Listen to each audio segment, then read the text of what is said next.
Hello दोस्तों, स्वागत है आपका एके कैंपस में। पीटीईटी 2019 के पेपर को हम सॉल्व कर रहे थे। अभी तक हमने 35 तक के क्वेश्चंस कवर कर लिए थे। अब हम आगे चल के 36 से लेके 50 तक के क्वेश्चंस आज हम करने वाले हैं। ठीक है, तो जो 35 तक के क्वेश्चन हमने कवर किए हैं वो 2 पार्ट में कवर किए थे। वो दोनों पार्ट आपको लिंक मिल जाएंगे उनके डिस्क्रिप्शन में।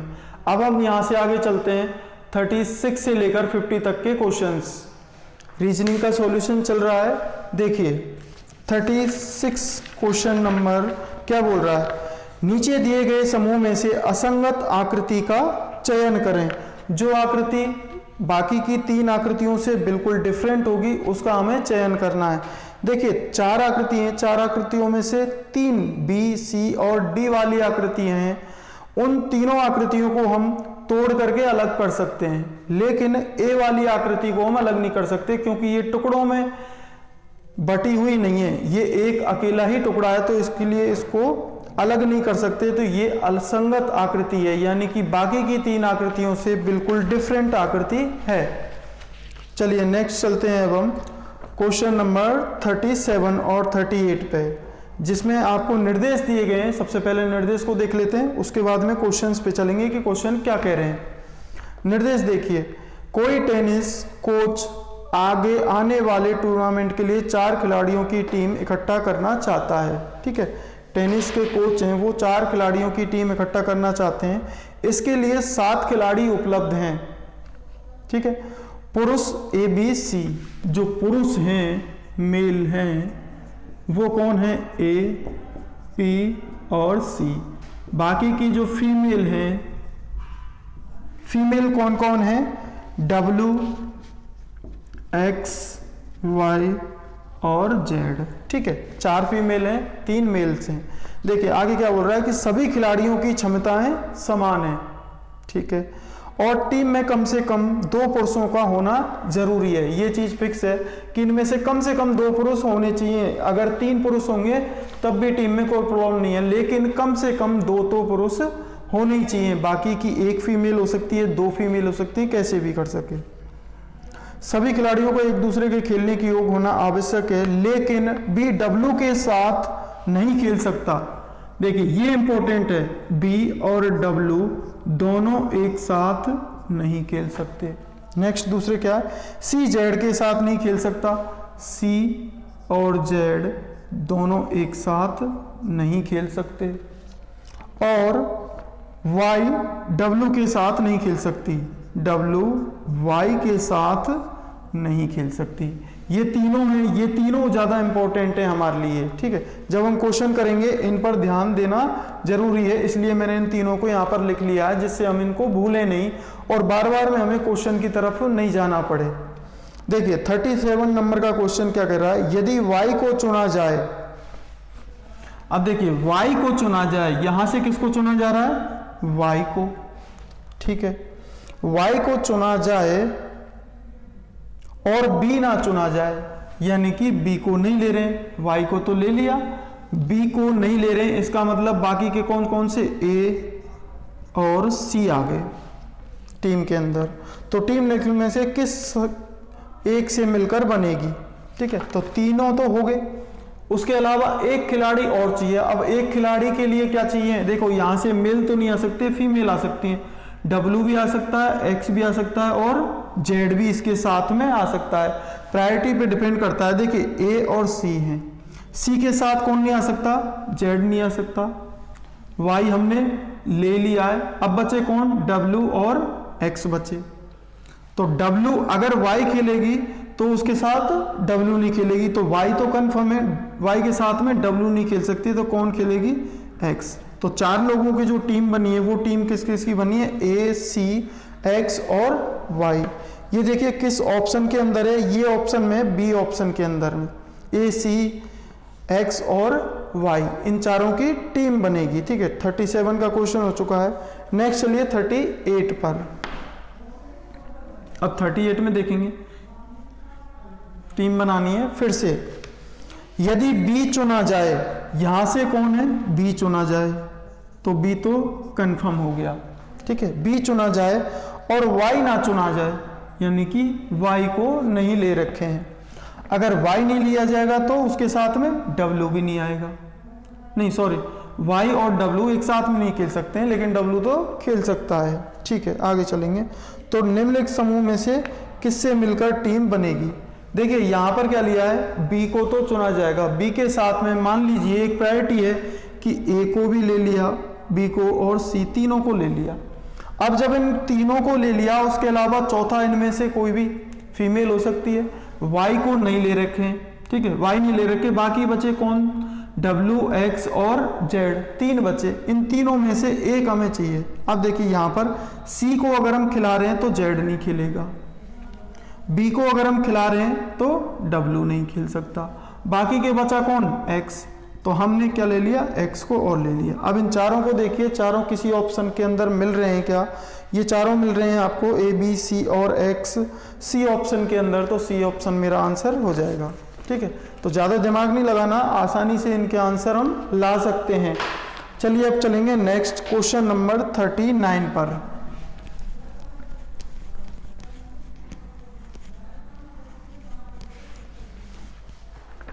देखिए क्वेश्चन नंबर 39 बहुत ही इजी क्वेश्चन है। क्या दे रखा है, निम्न आकृति में त्रिभुजों की संख्या ज्ञात करो। त्रिभुजों की संख्या हमें निकालनी, इस तरह की आकृति हमें दे रखी है क्वेश्चन के अंदर। अब यहां पर मुझे त्रिभुज फाइंड करने हैं कि टोटल त्रिभुज इसके अंदर हैं कितने। ठीक है, देखिए अब यहां से फाइंड करने लगेंगे तो 1 2 3 और 4, तो 4 तो त्रिभुज ये हो चुके हैं। 4 के अलावा इसी के अंदर अभी हम इसी के अंदर ही हैं, 4 के अलावा और हम फाइंड करते हैं। 4 के अलावा देखिए एक तो ये हो गया बड़ा वाला त्रिभुज, ठीक है, एक इसके नीचे वाला हो गया बड़ा वाला त्रिभुज, फिर उसके बाद में ये बेस लाइन है, इससे बड़ा वाला त्रिभुज ये हो चुका है एक, और एक इस बेस लाइन से निकलकर एक ये बड़ा वाला त्रिभुज भी हो चुका है। ठीक है, तो 4 ये हो गए और 4 ये हो गए, टोटल कितने हो चुके हैं, 8 त्रिभुज। 8 के अलावा अब ये बाहर वाली लाइनों को भी देखेंगे, बाहर वाली लाइनें भी निकल रही हैं, बाहर वाली लाइनें निकल रही हैं, तो यहां से एक त्रिभुज ये, दूसरा ये, तीसरा ये, 4 ये, तो 4 त्रिभुज और निकल के आ रहे हैं। टोटल त्रिभुज कितने हो चुके हैं, 12। इस डायग्राम के अंदर टोटल त्रिभुज कितने हैं, 12। ऑप्शन नंबर सी इसका आंसर है। चलिए हम नेक्स्ट चलते हैं, नेक्स्ट वाले क्वेश्चन पे, क्वेश्चन नंबर 40।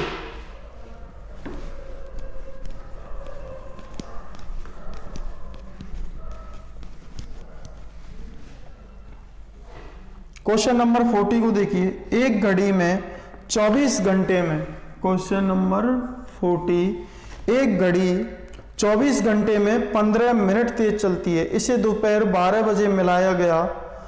यह घड़ी यह घड़ी अगले दिन प्रातः 4 बजे क्या समय दिखाएगी। ठीक है, इतना करना है। ये हमें पता है कि ये 24 घंटे में तेज चलती है, कितना, 15 मिनट। 24 घंटे में तेज कितना चल रही है, वो 15 मिनट तेज चल रही है, तो 1 घंटे में तेज चलेगी 15/24 मिनट।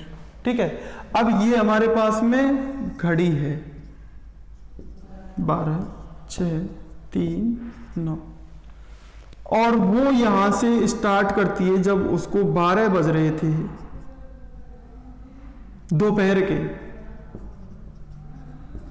के 12 बजे घड़ी चलना स्टार्ट करती है, और अगले दिन सुबह 4 बजे की बातें हो रखी है। ठीक है, तो दोपहर को 12 बजे से लेकर स्टार्ट होगी और रात के 12 बजे तक घंटे कितने हो जाएंगे, 12।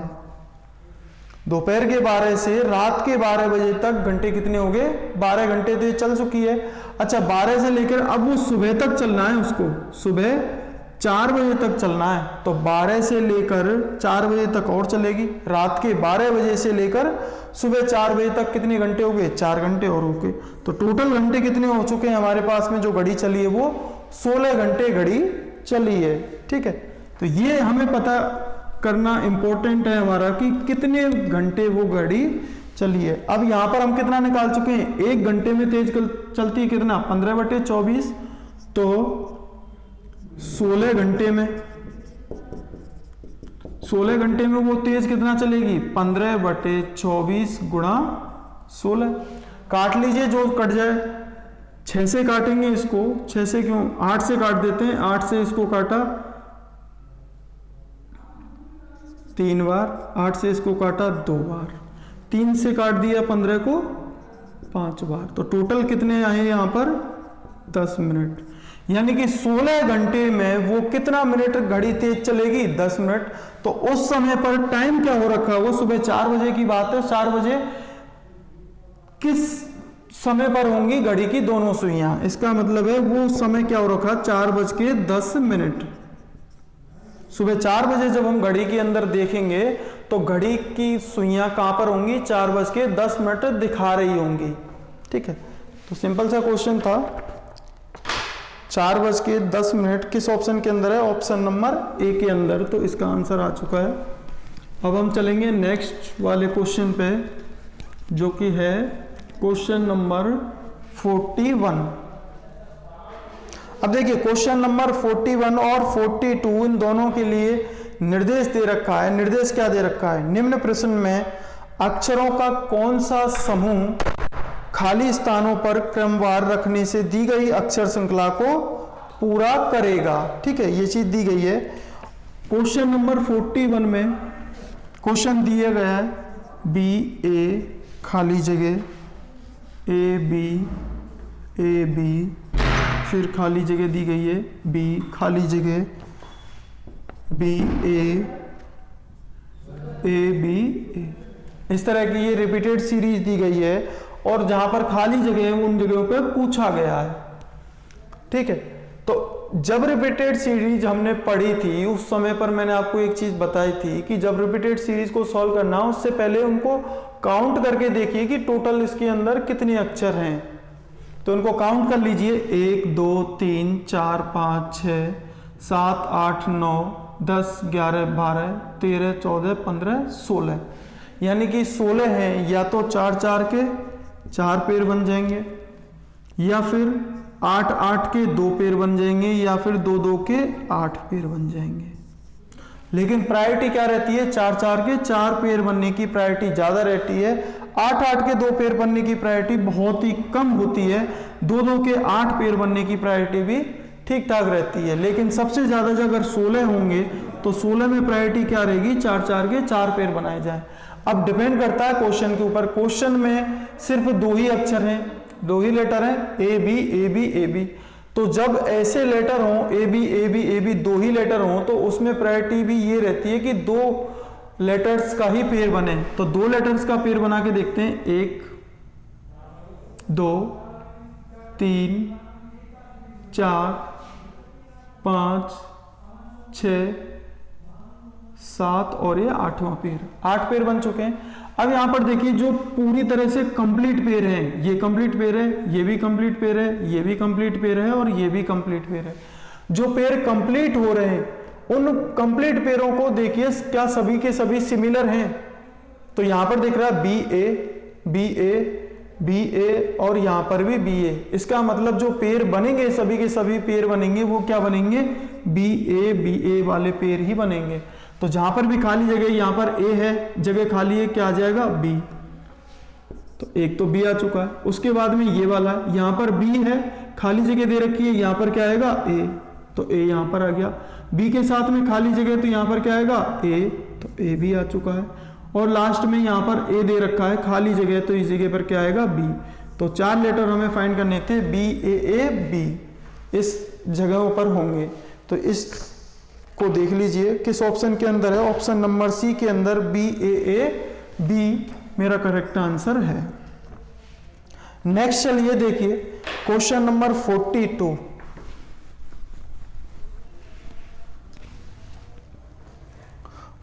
को देखिए, 42 में क्या दे रखा है, 45 9 क्वेश्चन मार्क, यहां पर दे रखा 72 और यहां पर दे रखा 8। और आकृति किस तरह से बनाई गई है, इस तरह से आकृति बनाई गई है और क्वेश्चन मार्क की जगह पर हमें नंबर फाइंड करना है। देखिए क्वेश्चन बहुत ज़्यादा सिंपल है।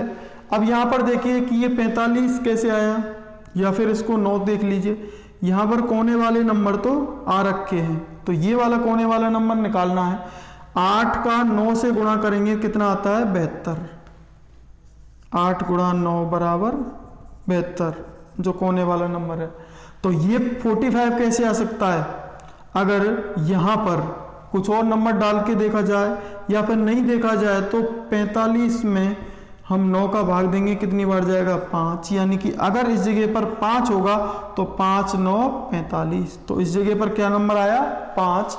किस ऑप्शन में है ये, ऑप्शन नंबर सी में, तो ऑप्शन नंबर सी इसका आंसर हो गया। 42 हो गया सॉल्व। अब चलेंगे यहां से आगे 43 पर।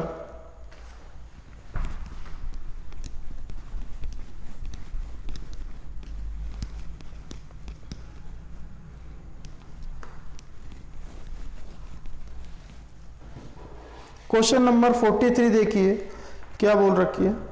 एक सुबह मीना ने सूर्य की ओर चलना प्रारंभ किया, ठीक है। कुछ दूर चलकर वह अपने बाईं ओर मुड़ी और दोबारा अपनी बाईं ओर मुड़ी, 2 बार वो बाईं ओर मुड़ रही है। कुछ दूर चलकर वह बाईं ओर मुड़ी, फिर से वो बाईं ओर मुड़ रही है, इसका मतलब वो तीसरी बार बाईं ओर मुड़ चुकी है। अब वह किस दिशा की ओर मुंह किए हुए, तो डायरेक्शन का क्वेश्चन है, डायरेक्शन निकालना है। देखिए एक सुबह मीना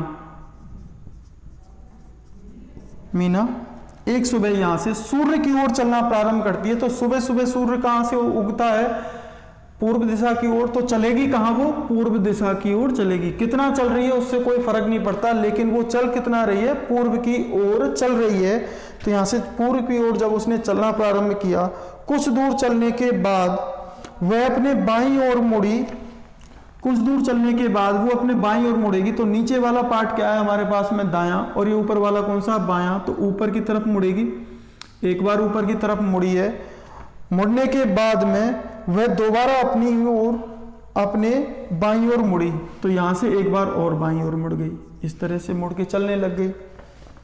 अब यहां पर इस तरह से चलने लगी, उसके बाद में वो क्या बोल रहा है, बाईं ओर मुड़ी और कुछ दूर चलकर वह बाईं ओर मुड़ी, तो तीसरी बार फिर से वो बाईं ओर मुड़ेगी, तो तीसरी बार यहां से फिर बाईं ओर मुड़ गई, तो इधर चलने लग गई। अब वह तीसरी बार चलने लगे। अब वह किस दिशा की ओर मुंह किए हुए है, तो वो नीचे की तरफ आ रही है, ये हमें पता है। ये हम क्या मान के चले थे, पूर्व, तो ये वाला हिस्सा कौन सा हो गया, पश्चिम। तो ऊपर वाला कौन सा है, उत्तर, और नीचे वाला दिशा कौन सी होगी, दक्षिण दिशा। तो नीचे की तरफ वो चलती हुई आ रही है, उसका मुंह नीचे की तरफ है, तो उसका मुंह किस दिशा में होगा, दक्षिण दिशा की तरफ उसका मुंह होगा।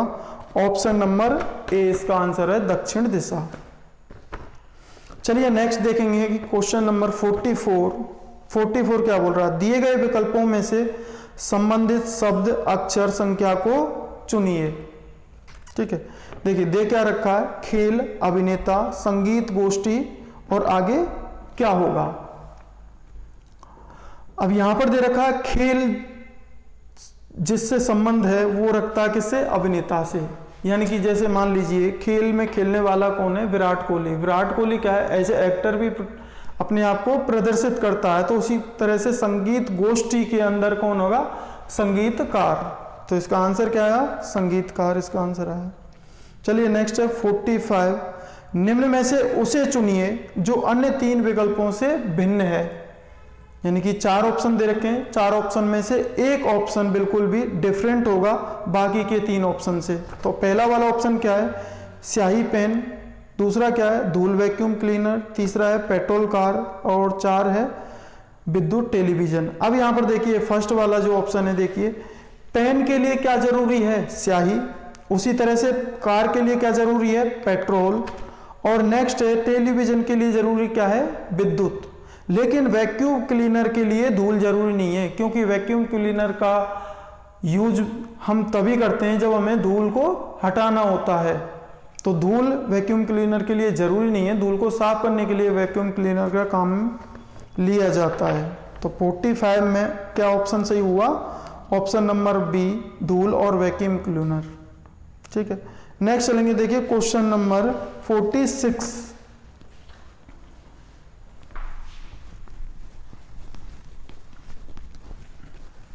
अब 46 क्वेश्चन है, ये भी सॉल्व करने वाला क्वेश्चन नहीं है, लेकिन देखकर इसको ऐसे लगता है कि इसको सॉल्व करने की जरूरत है, लेकिन करने की जरूरत है नहीं। देखिए क्वेश्चन क्या है, नीचे दिए गए डेटा एबीसी कंपनी की बिना गियर वाली दोपहिया मोटरसाइकिलों की बिक्री से संबंधित जानकारी दर्शाता है। ठीक है, तो टू व्हीलर की बिक्री है बिना गियर वाली गाड़ी की, उससे कोई फर्क नहीं पड़ता गियर वाली बिना गियर वाली है, क्योंकि हमें तो क्वेश्चन सॉल्व करना है। और क्वेश्चन क्या है जो पूछा गया है, यहाँ पर एक ये डायग्राम दे रखा है, यानी कि इसके अंदर एक चार्ट बना रखा है, उस चार्ट के ऊपर क्वेश्चन डिपेंडेंट है। तो क्वेश्चन क्या है, पिछले वर्ष की तुलना में किस वर्ष बिक्री में कमी आई। अब यहाँ पर जो बिक्री है, बिक्रियों का उसने दे रखा है, 2002 में कितना 2 पर जा रही है, 2004 के अंदर 4 पर है, और 2006 के अंदर क्या है 4 से नीचे आके घट गई, यानी कि 3 पर आ गई। उसके बाद में 2008 में फिर से बढ़ी बिक्री, कितनी यूनिट बिकी है उसका ये ग्राफ बना हुआ है। तो यहाँ पर हमें क्या निकालना है, पिछली वर्ष की तुलना में इस वर्ष किस वर्ष में हमें कमी आई है बिकने में। तो वो वर्ष कौन सा है, 2006। देख सकते हैं आप कि 2004 के अंदर बिक्री ज़्यादा हुए हैं, 4 पर है, और 6 के अंदर क्या है वो 3 पर आ गया, यानी कि अब यहाँ पर कमी आई थी। तो किस ईयर में कमी आई है, 2006 के अंदर इसमें कमी आई है। तो 2006 इसका आंसर हो गया। नेक्स्ट करेंगे, देखिए नेक्स्ट है हमारे पास में क्वेश्चन नंबर 47। अब 47 में इतना सारा सब कुछ दे रखा है, इसका मतलब यही है कि जो भी हमें यहाँ पर दे रखा है कथन और तर्क वो एक दूसरे से मिले हुए चाहिए, और जो हमारा तर्क है वो ठोस होना चाहिए। ठीक है, कमजोर नहीं होना चाहिए। तो दोनों तर्कों के ऊपर डिपेंड करता है क्वेश्चन का आंसर हम क्या दें। कथन क्या कह रहा है, देखिए कथन को देखिए 47 क्वेश्चन में, क्या भारत द्वारा पाकिस्तान अधिकृत कश्मीर को वापस छीनकर भारत में मिला लिया जाना चाहिए। अब इसमें 2 कथन है, हमें अपने हिसाब से नहीं करना है कि हाँ मिला लेना चाहिए, नहीं करना है। हमें जो तर्क दे रखे हैं उन तर्क को हमें सिद्ध करना है कि वो तर्क सही है या फिर वो गलत है। तर्क पहला क्या दे रखा है, हाँ क्योंकि यह है भारत का अभिन्न अंग है। बिल्कुल सही बात है, क्योंकि पाकिस्तान अधिकृत कश्मीर जो POK है वो इंडिया का ही पार्ट था, उसको जबरदस्ती पाकिस्तान के अंदर मिला लिया गया था, तो वो भारत का ही अभिन्न अंग है, इसलिए उसको मिला सकते हैं, चाहे उस पर अटैक वगैरह करके। ये दे रखा है। सेकंड वाला तर्क क्या है, क्योंकि तर्क दो होते हैं, अलग अलग जितने भी लोग होते हैं अपने अपने अलग अलग तर्क देते हैं, तो तर्क इसमें 2 दे रखे हैं। सेकंड तर्क क्या है, नहीं क्योंकि इससे पड़ोसी देश पाकिस्तान से संबंध बिगड़ सकते हैं। तो देखिए सेकंड तर्क भी क्या है, ठोस है, बिगड़ सकते हैं, लेकिन अभी भी कौन से सुधरे हुए संबंध हैं। जब अभी भी सुधरे हुए संबंध नहीं है तो वो काम कर ही लेना चाहिए।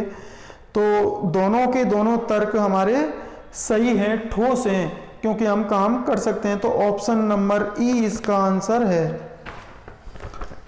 चलिए नेक्स्ट चलेंगे हम क्वेश्चन नंबर 48 पर। क्वेश्चन नंबर 48 क्या दे रखा है, यदि Q का अर्थ प्लस है, J का अर्थ मल्टीप्लाई, T का अर्थ माइनस, K का अर्थ डिवाइड हो, तो यहां पर हमें दे रखा है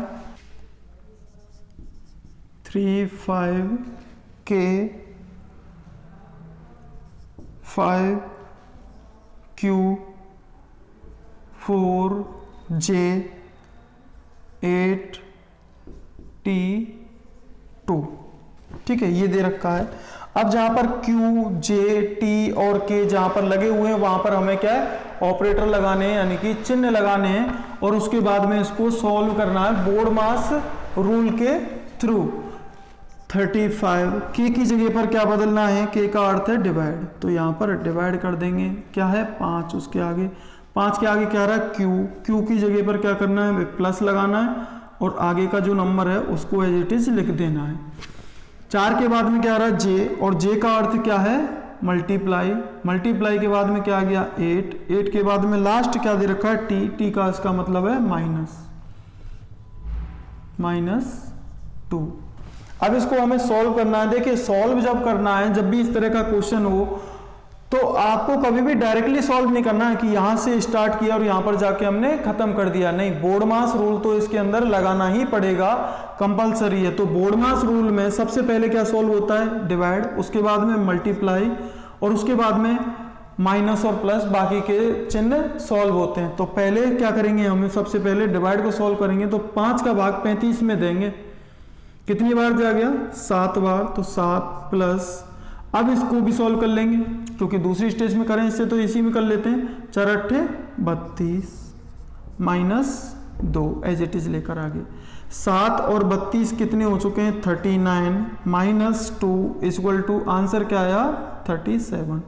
37 को देखिए किस ऑप्शन के अंदर है, तो 37 है मेरा बी ऑप्शन के अंदर, तो बी ऑप्शन इसका आंसर हो गया। अब नेक्स्ट चलेंगे क्वेश्चन नंबर 49 पर।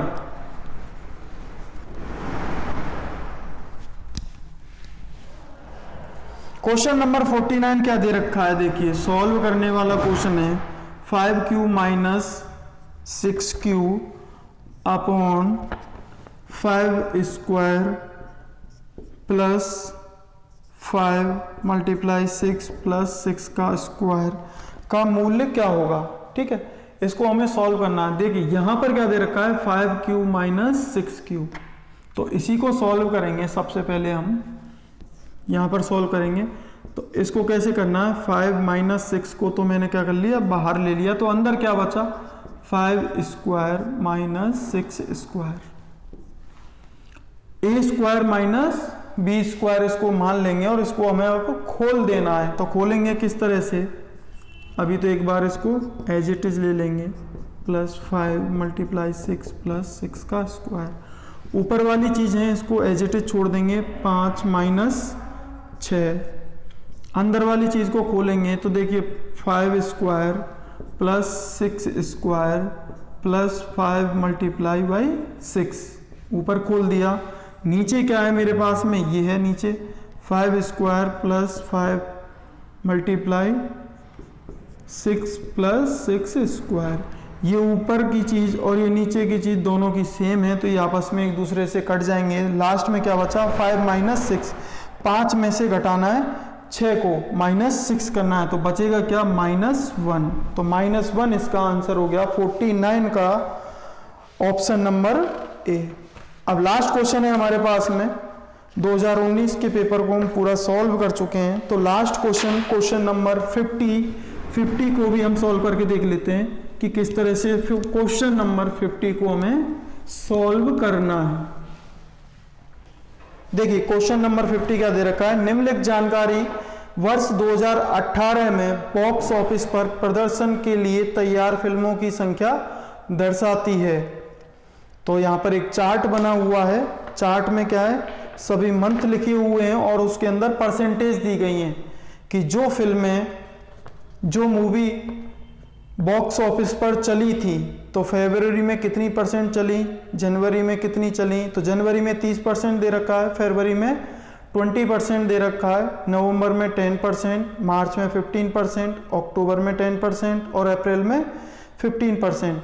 जब इन सभी को जोड़ेंगे तो जोड़ने के बाद में टोटल कितने हो जाएंगे, ये 50 और 50 100%, तो 100% जितनी भी मूवियां चली हैं वो इन्हीं मंथ में चली हैं। तो आप क्वेश्चन को देखिए, क्वेश्चन क्या है, यदि 2018 में प्रदर्शित कुल फिल्मों की संख्या 200 थी तो बॉक्स ऑफिस पर जनवरी में कितनी फिल्में प्रदर्शित हुई। ठीक है, तो टोटल जो पूरी साल में जो फिल्में चली हैं वो कितनी चली है, 200, और परसेंटेज में कितनी चली है, 100%, यानी कि पूरी जितनी भी चली 100% बराबर कितना हो गया, 200 फिल्में चली, 100% बराबर 200 फिल्में, तो 1% बराबर 200 बटे 100, 2 0 से 2 0 कट जाएंगे, यहां पर बचा क्या, 2, यानी 1% बराबर 2। तो जनवरी की बात कर रहे हैं तो जनवरी की परसेंटेज कितनी है, 30, तो 30% बराबर, तो 30% बराबर 2 गुणा 30 इक्वल टू 60। टोटल जनवरी के अंदर कितनी मूवी प्रदर्शित हुई है, 60 मूवी, ऑप्शन नंबर सी इसका करेक्ट आंसर है। ठीक है दोस्तों, तो ये तो था हमने पूरा अभी तक का जितना भी क्वेश्चन थे रीजनिंग के, 50 क्वेश्चन थे। 50 क्वेश्चन को अच्छी तरह से हमने सभी को सॉल्व कर लिया और इससे आपको भी हेल्प मिलेगी कि पेपर किस तरह का आता है और हमारी तैयारी पूरी है या फिर तैयारी पूरी नहीं है। तो चलिए दोस्तों, अब हम लेके आएंगे नेक्स्ट में 2018 वाले पेपर को, उसको भी हम सॉल्व करेंगे। रीजनिंग का पूरा पार्ट हम सॉल्व करने वाले हैं। तब तक के लिए दोस्तों जुड़े रहिए और धन्यवाद।